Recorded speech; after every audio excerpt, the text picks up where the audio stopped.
1974. On the surface, it was everything a quiet American city was supposed to be. Tree-lined streets, families, church on Sundays, hard-working people who locked their doors at night and trusted their neighbors. But something moved through that city, something patient, something that had been waiting its whole life for a chance to do what it had always wanted to do. His name was Dennis Lynn Rader. He was a husband, a father, a church president, a city compliance officer, a Boy Scout leader. He was also a serial killer, and for 31 years he was never caught. He gave himself that name. He chose it deliberately. He wanted you to know exactly what he did to his victims before he killed them. He wanted the fear. He wanted the power. He wanted you to know he existed. This is the complete story of Dennis Rader, the BTK Killer. From the quiet childhood that hid something deeply wrong, to the murders that shattered 10 families, to the decades of silence, the taunting letters, the investigation that almost went cold, and the single catastrophic mistake that finally brought him down. Stay with us, because this story is unlike anything you have ever heard. Dennis Lynn Rader was born on March 9, 1945, in Pittsburgh, Kansas. He was the oldest of 4 boys. His father, William Elvin Rader, worked for the Kansas Gas and Electric Company. His mother, Dorothea May Cook, was a homemaker. By every external measure, the Rader family was ordinary. They were not wealthy, but they were stable. His father was a World War II veteran. His mother was devoted to her sons. They moved to Wichita when Dennis was still a young boy, settling into the kind of middle-class life that most American families in the 1950s were quietly building. And Dennis went to school, he played outside, he went to church. But something was different about Dennis Rader from very early on, and the people closest to him either didn't see it or couldn't explain what they were seeing. In later interview given after his arrest, Rader described a childhood in which he was already fantasizing about things that no child should be fantasizing about. He was in elementary school when he first began having violent sexual thoughts.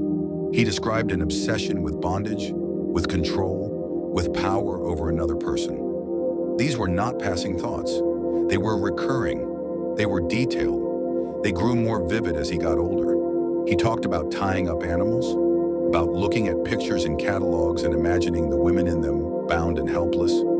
He described feelings of arousal connected to domination and suffering. He later said in court, with a calm that disturbed everyone in the room, "I had a dark side, and it's just there."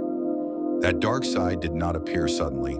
It did not emerge from trauma, though Rader would later attempt, through the language of psychology, to explain himself.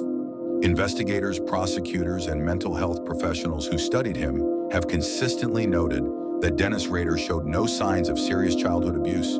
There was no single event, no catastrophic rupture. There was just Dennis and whatever he was. Growing up, Rader had a relatively normal social surface. He was not the strange loner that true crime audiences sometimes expect. He had friends. He was involved in activities. He was not visibly disturbed. But beneath that surface, his interior world was becoming something else entirely. He began experimenting with autoerotic behavior involving self-bondage in his adolescence. He stole items of women's clothing, underwear specifically, from neighborhood homes and clotheslines. He would dress in them and restrain himself, acting out the fantasies that filled his mind. These were not harmless quirks. These were the foundations of a pathology that, left unchecked, would eventually consume 10 human lives. Rader graduated from Wichita's Heights High School in 1963. He was not a star student, but he was not a failure either. After graduation, he went to work for a time and then enrolled at Kansas Wesleyan University in Salina.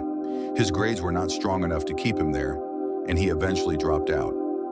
In 1966, at 21 years old, he joined the United States Air Force. He served for 4 years, stationed at various bases, including time spent overseas. He was not a combat soldier. He worked in maintenance and administrative roles. Those who knew him during his service did not describe him as troubling or alarming. He was discharged in 1970 after completing his service. He returned to Wichita, and that is where everything would eventually unfold. In 1971, Dennis Rader married Paula Dietz. Paula was a quiet, religious woman from a respectable family. She was kind, unassuming, and deeply devoted to her faith. By all accounts, she had no idea, not the slightest idea, of what she had married. They moved into a small house in Park City, a suburb just north of Wichita. They would eventually have 2 children together, a son and a daughter. To Paula, to the children, to the neighbors, Dennis Rader was a husband, a father, a working man. What he was planning, what he had been planning for years in the silence of his own mind, none of them knew. Not yet. January 15th, 1974. It was a Tuesday. The temperature in Wichita that morning was in the low 20s. Snow covered the ground. The sky was the color of ash. At 803 North Edgemore Street, the Otero family was preparing for the day. Joseph Otero Sr., a retired Air Force Master Sergeant, was 38 years old. His wife, Julie, was 34. They had 5 children together. That morning, 4 of them were home. Joseph Jr., who was 9, Josephine, who was 11, and 2 younger children, Carmen and Daniel, who had already left for school. Joseph Sr. had recently returned to Wichita from Puerto Rico. He was a hard-working man, well-liked, respected in his community. He had a warmth about him that people remembered. His wife, Julie, was equally beloved, gentle, devoted to her family, deeply caring. That morning, they had no reason to believe anything was wrong. Dennis Rader had been watching them. He had, by his own later admission, stalked multiple potential victims in the months prior. He had selected different families, different households. He had driven past their homes. He had watched their routines. He had thought about which house would give him the best opportunity. At some point, he chose the Oteros. He later described cutting the phone line to the house before entering. He knocked on the back door, holding a handgun, and when Joseph Otero Sr. answered, Rader forced his way inside. He told the family he was a wanted man who needed food and a car. He said he was not going to hurt anyone. He said he just needed what he needed, and then he would leave. He was lying. He bound Joseph Otero Sr. with cord. He bound Julie. He bound the children, Joseph Jr. and Josephine. Then he strangled Joseph Otero Sr. with a cord until he was dead. He moved to Julie. He strangled her as well. 9-year-old Joseph Jr. was next. Rader placed a plastic bag over the boy's head and suffocated him. Then he went to Josephine. What Dennis Rader did to 11-year-old Josephine Otero is among the most disturbing acts in American criminal history. He led her to the basement of her own home. He hanged her from a pipe. And while she was dying, he was gratifying himself. He later described this in court in chilling clinical language with an almost bureaucratic detachment, as if he were narrating someone else's memories. He referred to it as the sexual part of his fantasy. Josephine Otero was 11 years old. When the other Otero children came home from school that afternoon, they found their family. Daniel, who was 15, arrived first. He discovered his parents and siblings. He ran to a neighbor's house. He was screaming. Police responded to 803 North Edgemore Street within minutes. What they found inside that house would shake the Wichita Police Department to its core. 4 members of one family murdered in the middle of a winter morning. No forced entry, no apparent robbery. The family's car was still there, their valuables undisturbed. No clear motive, no witnesses. Investigators were baffled. Who did this? Why? What kind of person kills an entire family, including children, and then walks away into the cold Kansas morning as if nothing happened? The Otero murders triggered one of the largest investigations in Wichita's history at that time. Detectives canvassed the neighborhood. They interviewed everyone who knew the family. They chased leads that went nowhere. They developed suspects, questioned them, cleared them. The investigation consumed enormous resources, and it produced nothing. No arrest, no suspect, no answers. The people of Wichita were frightened. 4 people, including 2 children, had been murdered in a quiet neighborhood on a Tuesday morning. The killer had simply vanished, but Dennis Rader had not vanished. He was right there. He lived in the same city. He drove the same streets. He went to work.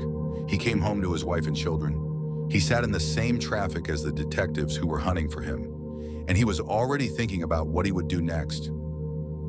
April 4th, 1974. less than 3 months after the Otero murders. Catherine Bright was 21 years old. She lived alone in a small house on South Hydraulic Avenue. She was a young woman beginning her adult life. She worked, she had friends, she had a brother, Kevin, who sometimes visited her. She had done nothing to deserve what was about to happen to her. Dennis Rader had been watching her house. He had broken in before Catherine arrived home and waited inside. When Catherine came home that afternoon, she was not alone. Her brother Kevin, 19, was with her. Rader had not expected this. A witness, another person, someone who could complicate everything. But he didn't leave. He confronted them both. He tied them up. He claimed again that he was a fugitive who just needed the car. Kevin Bright did not believe him. What followed was a violent, chaotic struggle that Dennis Rader had not anticipated. He attempted to strangle Kevin. Kevin fought back. Rader pulled out a gun and shot Kevin twice, once in the head and once in the face. Remarkably, miraculously, Kevin Bright did not die. Despite being shot twice in the head at close range, he survived. He would later become one of the only people to ever look BTK in the face and live. But Catherine was not as fortunate. While her brother lay bleeding on the floor, Rader attacked Catherine. He stabbed her multiple times. Catherine Bright died from her wounds. Kevin, despite his injuries, managed to escape. He ran from the house and flagged down a passing motorist. When police arrived, Catherine Bright was dead and Kevin was barely alive. Kevin Bright's survival was extraordinary by any medical standard. He had been shot twice in the head, he underwent surgery, he recovered, and he was able to give investigators a description of the man who had attacked them. For the first time, police had a witness, but the description was not specific enough to identify a particular suspect in a city of hundreds of thousands of people. Kevin had been bound, had struggled, had been shot. The details he could provide were limited.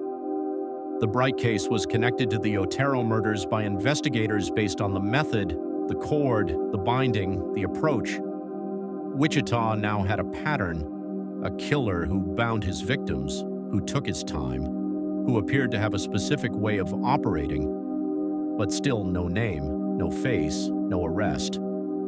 Dennis Rader went back to his life. He went back to his house in Park City, back to his wife, back to work, and the investigation went nowhere.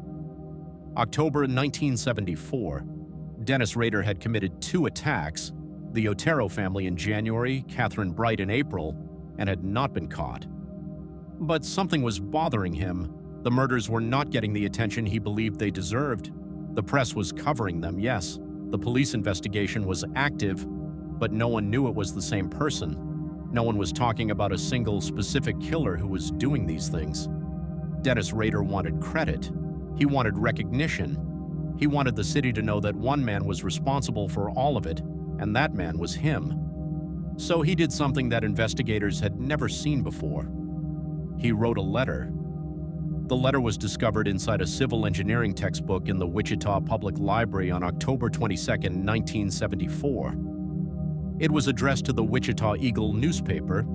It had apparently been placed in the book as a dead drop, a way to communicate without being tracked. The letter described the Otero murders in detail, details that had never been made public, details that only the killer could have known. It was typed in an erratic style with unusual capitalization and strange phrases. The writing style was distinctive, almost theatrical, self-conscious, as if the author was performing for an audience.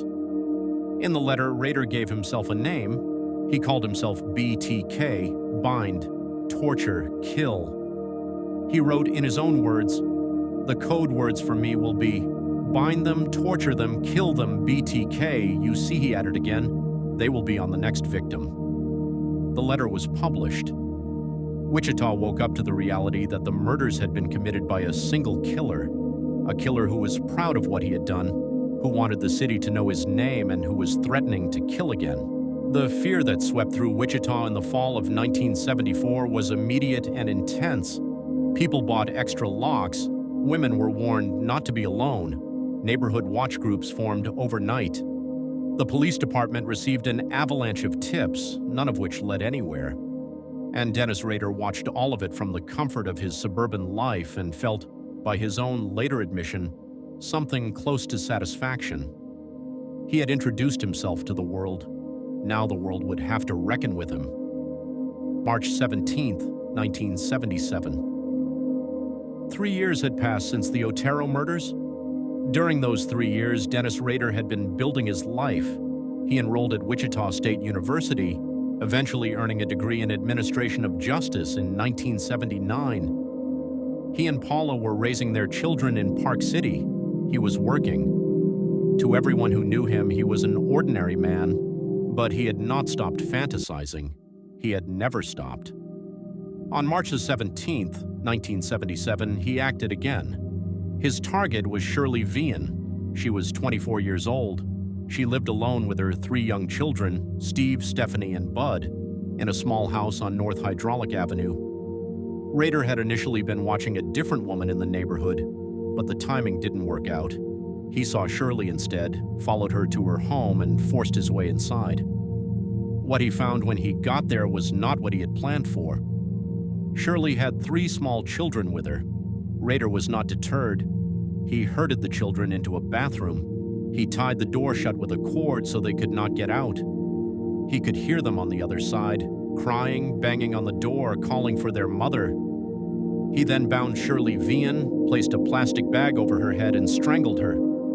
Shirley Vian died on the floor of her own home while her children screamed and pounded on a bathroom door they could not open. The children eventually managed to get out. A neighbor found them. Police were called. Shirley Vian's murder was another dead end for investigators.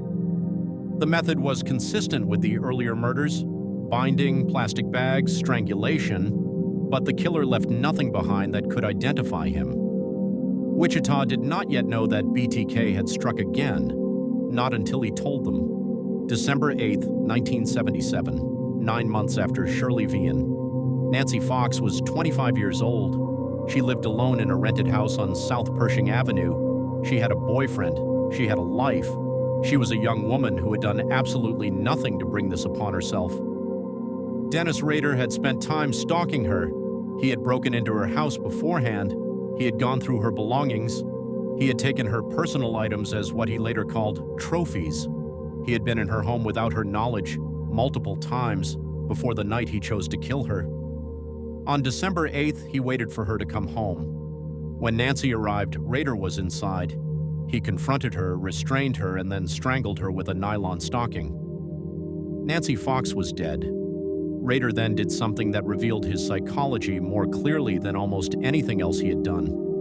He left Nancy's body in her bedroom. He walked out of her house. He drove to a payphone several miles away, and he called the police. He reported a homicide at the address. He described what he had done in brief, cold terms. Then he hung up.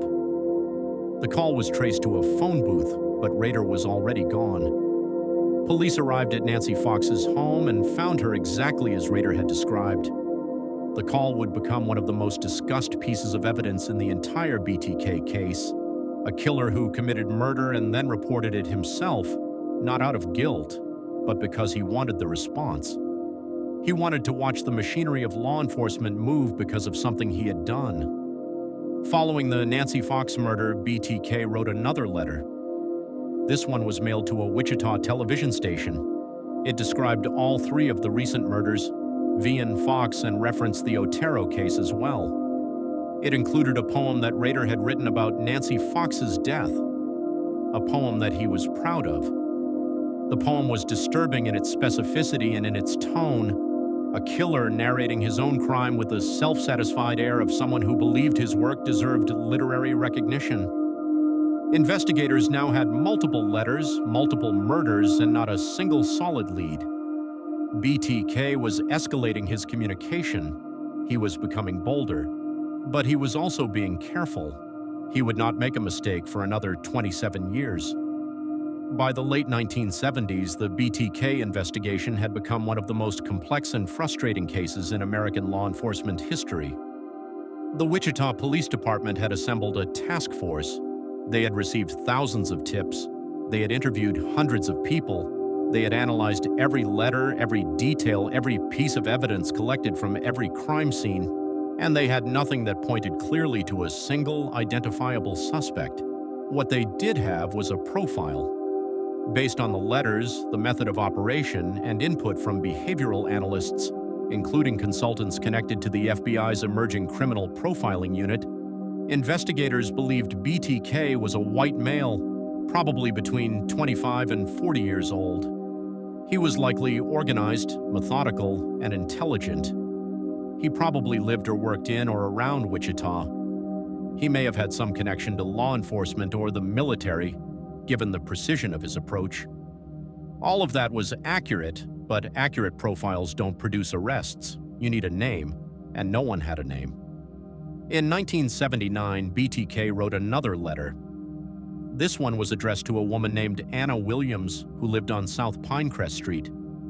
In the letter, Rader described how he had planned to make her his next victim. He described having been in her neighborhood, watching her routine. He had even been inside her house. But Anna Williams had not been home on the night he came for her. She had gone to visit relatives. She had survived without knowing she was in danger. When Anna received the letter, after investigators processed it, she was so terrified that she moved out of Wichita and never returned. The letter revealed something new. BTK had attempted a murder that failed because his victim simply wasn't home. He had come to the point of acting and then had to retreat. That told investigators something about his psychology. He needed the right circumstances. He was cautious. He would wait rather than improvise. After the Anna Williams letter in 1979, something unexpected happened. BTK went quiet. For years, no more letters, no more murders that investigators connected to him. The city of Wichita slowly began to breathe again. Not completely. The BTK file was never closed, but the constant acute fear of the late 1970s began to soften. People wondered if he had died, if he had moved away, if he had been imprisoned for something else without anyone knowing who he really was. The investigation continued at a slower pace. New technology was examined, the FBI consulted, the case was reviewed, but there were no new leads.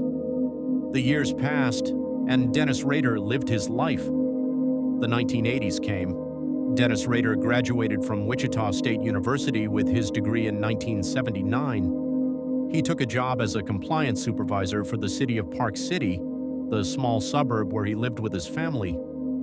In this role, he had real authority. He could cite people for code violations. He could show up at their doors. He had the power to compel compliance, and by multiple accounts, he exercised that power with a kind of cold enthusiasm that made him one of the least popular government employees in the area. Neighbors complained about him. People described him as rigid, petty, power-hungry, someone who would cite you for having your trash can in the wrong position on the wrong day, someone who seemed to enjoy the ability to tell people what to do. He also became deeply involved in Christ Lutheran Church. He was eventually elected president of the church council, a position of trust and responsibility that he held for years. His children grew up. His wife continued to work. His life, from every angle anyone could see, was unremarkable. But behind that unremarkable surface, the darkness had never gone away. April 27th, 1985. Maureen Hedge was 53 years old. She lived on North Independent Street in Park City, the same street where Dennis Rader lived. She was his neighbor. She had no idea that the man who lived down the block from her, the man she may have waved to from her driveway, the man whose children she may have recognized, had already killed 7 people. Rader had been watching Maureen Hedge for some time. He knew her routine. He knew when she came home. He knew when she was alone. He broke into her home in the early morning hours of April 27th. He strangled Maureen Hedge. Then, and this detail is one of the most disturbing in the entire case, he took her body. He drove her to Christ Lutheran Church, where he was a church council president, and took photographs of her. He posed her body. He staged photographs for his own gratification. Then he disposed of her body in a ditch outside of Wichita. Maureen Hedges' murder was not immediately connected to BTK. It had been years since any confirmed BTK activity, and the method, while consistent, wasn't publicly matched to the earlier cases at the time. Her body was found, but the investigation was separate from the main BTK file initially. No one imagined that Dennis Rader, church president, compliance officer, neighbor, had killed the woman who lived down the street and photographed her body in their shared church. January 19th, 1986. 9 months after Marine Hedge, Vicky Vegerla was 28 years old. She lived on West 13th Street in Wichita with her husband and 2 small children. She was a musician, she played the piano, and was, by all accounts, a vibrant, loving woman. On January 19th, her husband left for work. The children were home. Rader knocked on her door, posing as a telephone company repairman. He had forged identification. He had a fake badge. He told Vicky there was a problem with the phone line. She let him in. He produced a gun. He bound her. He strangled her.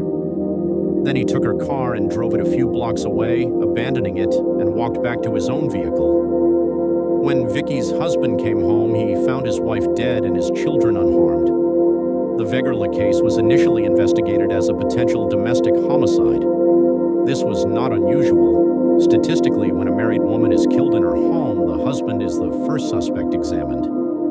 Bill Wegerla, Vicky's husband, endured years of suspicion. He was never charged because there was never any evidence against him. But the shadow of suspicion followed him for a long time. He would not be fully cleared until Dennis Rader confessed. Not until 2005 did Bill Wegerla learn definitively that the man who had killed his wife had been living in the Wichita area all along, and that Bill himself had been the primary suspect in a murder he had nothing to do with. January 19th, 1991, 5 years after Vicky Wegerla, Dolores Davis was 62 years old. She lived alone in a house on West 119th Street South, in the rural outskirts of Park City. She was a grandmother, a church-going woman, a gentle person who was liked by everyone who knew her.